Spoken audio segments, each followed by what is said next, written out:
Throughout the long history of humankind, power has always been a red thread, weaving through every step of evolution, every relationship, and every conflict. Today, power may be expressed through politics, wealth, or social influence, but in the distant past, millions of years ago, power was simply the strength to survive. And from there, the first power struggles emerged, leaving their mark on the evolutionary journey of our ancestors. Picture yourself standing in the vast savannas of Africa more than 3 million years ago. The sky blazes golden. Herds of wild animals roam in the distance. In the thickets, a small group of Australopithecus, ancient ancestors of humans, are digging for roots, seeds, and scraps of food. The group, only 10 to 15 individuals, survives thanks to cohesion, but tension always lingers due to scarce resources. Here, power had no rules, no words of persuasion. It was tied only to muscle, teeth, and aggression. The largest male often claimed access to females, seized the best food, and imposed fear upon the group.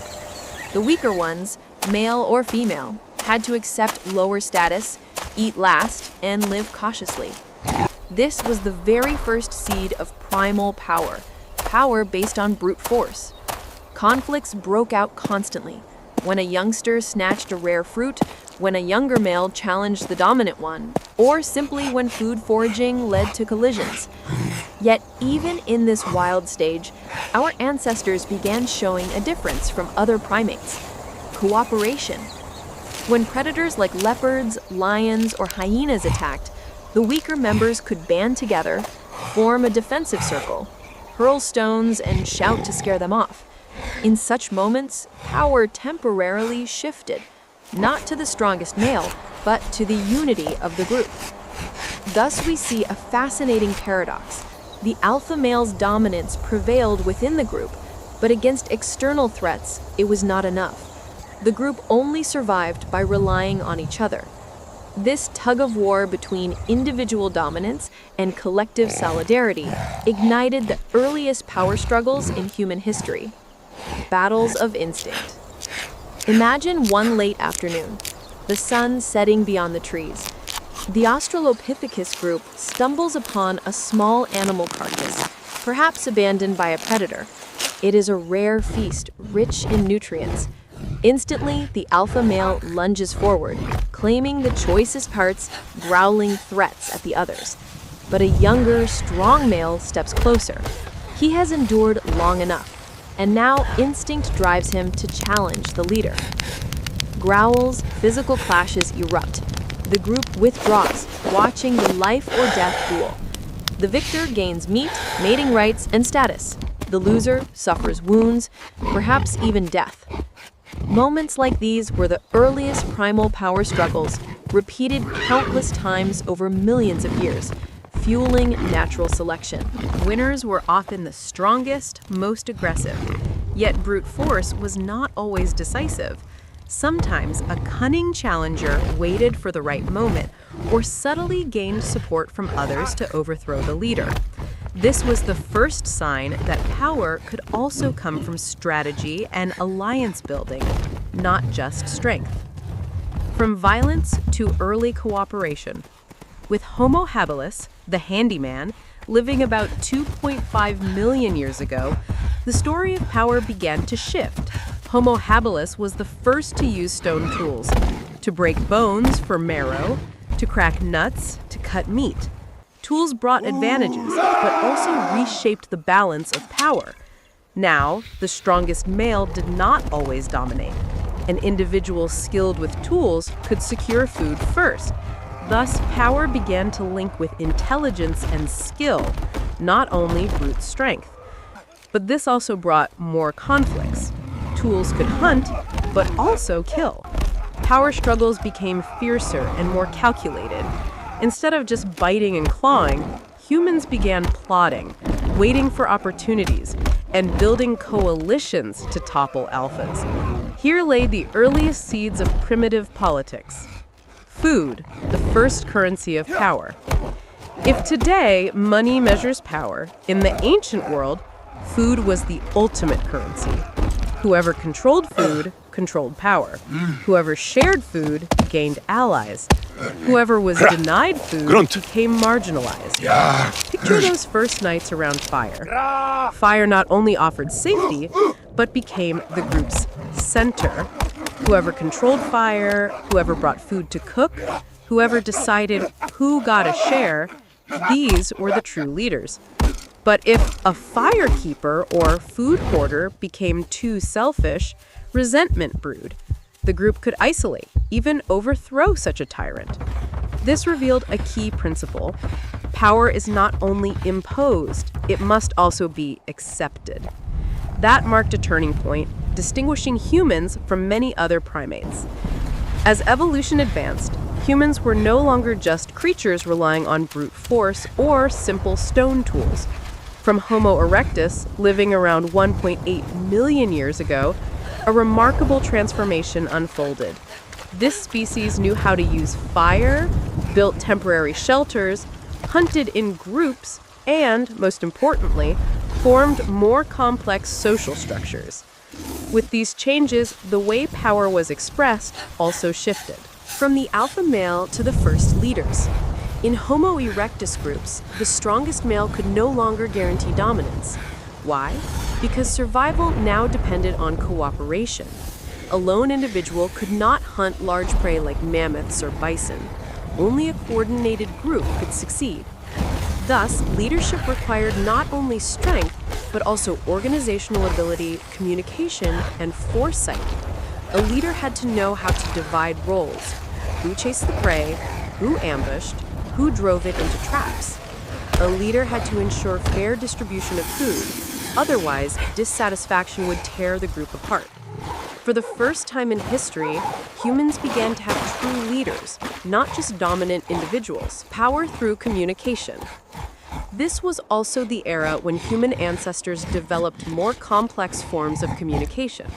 Although still far from modern language, early systems of sounds, gestures, and expressions allowed them to convey strategies, warnings, and cooperation. Power now rested with those who could persuade. A strong arm mattered, but the ability to gather consensus mattered more. A charismatic leader could rally others, not just by threatening them, but by convincing them. The battle for power thus took on a new dimension.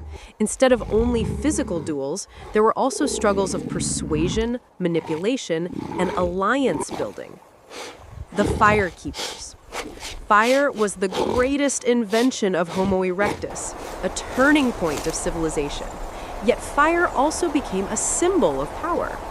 In many archaeological sites, traces suggest that groups maintained central hearths. The individuals who mastered the skill of keeping fire alive, adding wood, protecting it from rain and wind, became indispensable. Without them, the group would lose warmth, light, cooked food, and protection from predators. Thus, the fire keepers held a special kind of authority. Their power was not brute strength, but knowledge and skill. Whoever controlled fire held a sacred position. They could be respected, feared, even obeyed. Here we see power shifting again, from muscles to tools, and now to knowledge. The birth of alliances and betrayals. As groups grew larger, leadership became contested. A single leader might be challenged by younger, ambitious individuals. Unlike Australopithecus days, challengers now used not only strength, but also alliances. Imagine a young Homo erectus, dissatisfied with his leader. He whispers to 2 or 3 others, promising better shares of meat, safer hunting, or fairer treatment. They form a secret alliance. Then, one day, during a hunt or after a feast, they confront the leader. If they succeed, power shifts hands. But betrayal cut both ways. If the conspiracy was exposed, conspirators could be punished, exiled, or even killed. Thus began the earliest political intrigues, primitive yet astonishingly familiar to us today. Power and gender. Power struggles were not limited to males. Archaeologists suggest that females, too, played crucial roles. They were central to child rearing, food gathering, and social cohesion. A female who controlled resources, berries, roots, herbs, could also wield influence. Moreover, competition for mates fueled many conflicts. The right to reproduce was itself a form of power. Dominant males might monopolize several females, sparking resentment and rebellion from younger males. Females, however, could choose partners, subtly shifting balances of power within the group. This interplay of male dominance, female influence, and collective needs created a complex web of relationships. The seeds of human social politics had sprouted. The first hierarchies. Over time, groups of Homo erectus may have developed rudimentary hierarchies: a leader, close allies, ordinary members, and marginalized individuals. Some specialized roles, hunters, toolmakers, firekeepers, also conferred status. Though primitive, this was the foundation of later social structures: clans, tribes, and eventually kingdoms. The price of leadership. But power always came with a cost. A leader bore the burden of keeping the group safe, ensuring food, and maintaining unity. If they failed, if hunts faltered, if food ran scarce, if danger struck, the group could lose faith and turn against them. Thus, the position of leader was both coveted and perilous. It offered authority, but also constant risk of being challenged, betrayed, or overthrown. This cycle of rise and fall, loyalty and betrayal, dominance and downfall echoed endlessly across millennia. Toward Homo sapiens and Neanderthals. By the time of Neanderthals and early Homo sapiens, around 200,000 to 300,000 years ago, power struggles grew even more sophisticated. These humans not only used fire and tools, but also developed symbolic thought, rituals, and early forms of spirituality. Now, leaders were not just hunters or organizers. They might also be shamans, healers, or visionaries, individuals who claimed connection with invisible forces, spirits, ancestors, or gods. Power took on a mystical dimension. We will explore that in the next chapter. When Neanderthals and early Homo sapiens walked the earth, humanity entered a new chapter. No longer were they just hunters with tools, they were beings with imagination, rituals, and beliefs. And with these came new ways of consolidating and challenging power. The rise of shamans and spiritual leaders. In archaeological sites across Europe and the Middle East, we find evidence of burials, cave art, and ritual objects. These reveal a new reality. Humans had begun to believe in the supernatural. Here, power shifted again. It no longer belonged only to the strongest hunter or most skilled firekeeper. It also belonged to those who claimed to communicate with spirits, ancestors, or unseen forces. The shaman, often mysterious, sometimes feared, held influence that transcended brute strength. They knew herbs, healing, and rituals. They could declare omens, bless hunts, or warn of danger. A leader might control food, but a shaman controlled belief. And belief is one of the most enduring forms of power. The Council of Elders. As groups of Homo sapiens grew larger, decisions could no longer rest on one person alone. Thus emerged councils. Elders are respected individuals whose experience and wisdom guided the group. This was a turning point. For the first time, power was shared and negotiated, not just seized by force. Leaders still existed, but their decisions were shaped by discussions, debates, and consensus. Of course, such councils were not free from intrigue. Elders could form factions, back rival leaders, or manipulate decisions to benefit themselves. Here, the earliest seeds of politics as we know it began to sprout. Cave art and the power of symbols. On the walls of caves, such as Lascaux in France or Altamira in Spain, we find paintings of animals, hunts, and mysterious symbols.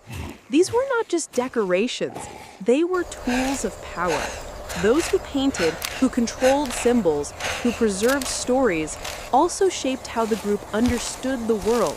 Symbolic power allowed humans to unite around shared myths and visions, and myths, once believed, could justify who deserved to lead. Why should he be chief? Because the spirits chose him. Why must we follow this hunt? Because the ancestors command it. Thus, myth and symbol became political weapons. The birth of tribal societies. Roughly 10,000 to 15,000 years ago, humans transitioned from scattered bands of hunters to more permanent tribal societies. Agriculture had not yet fully begun, but humans gathered in larger groups, sometimes numbering hundreds. With this came the first tribal chiefs.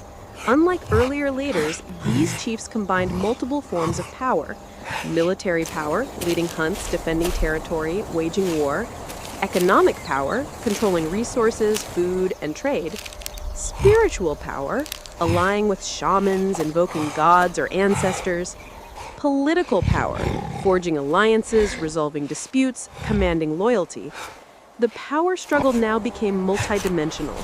Rival tribes fought for land and resources.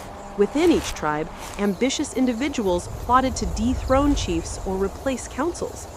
The primitive politics of survival had become politics of expansion. War, the ultimate struggle. Conflict between tribes was inevitable. When resources grew scarce, when one tribe encroached on another's territory, when revenge demanded blood, war erupted. These wars were brutal, but they also reshaped power. A chief who won battles could strengthen his rule, gain prestige, and command loyalty. But if he lost, rivals would rise, councils would turn, and his downfall would be swift. War forged not only weapons, but also hierarchies and loyalty systems. Warriors demanded rewards, shamans explained victories or defeats, and chiefs had to balance ambition with survival. Betrayals, alliances, and proto-politics. Imagine a tribal council at night. The fire flickers, shadows dance on the cave walls. The chief speaks of a raid against neighbors, but in the darkness, whispers spread. Some elders oppose the raid. A younger warrior dreams of leading himself. Secret alliances form. The next morning, either unity is restored or blood is spilled. This was the daily reality of early humans. Politics in its rawest form played out in caves, forests, and river valleys. The long legacy of power struggles. From the dominance of Australopithecus alphas to the cunning alliances of Homo erectus, to the spiritual authority of shamans, and finally the chiefs of tribes, the story of humanity has always been a story of power struggles. These struggles shaped not only who led, but also how humans learned to cooperate, negotiate, betray, and believe. They pushed us toward complexity, forging the foundations of society. Even today, echoes of those ancient struggles remain. Modern elections, governments, and politics still reflect dynamics born in the savannas, caves, and camps of our ancestors. The hunger for resources, the drive to dominate, the power of persuasion, the danger of betrayal, the unifying force of belief. The tools have changed, the stage is larger, but the drama remains the same. Humanity has always lived under the shadow of power, and always will. If you find it interesting and meaningful, please like, share the video, and subscribe to the channel to follow the next videos. Sincerely thank you, goodbye, and see you again.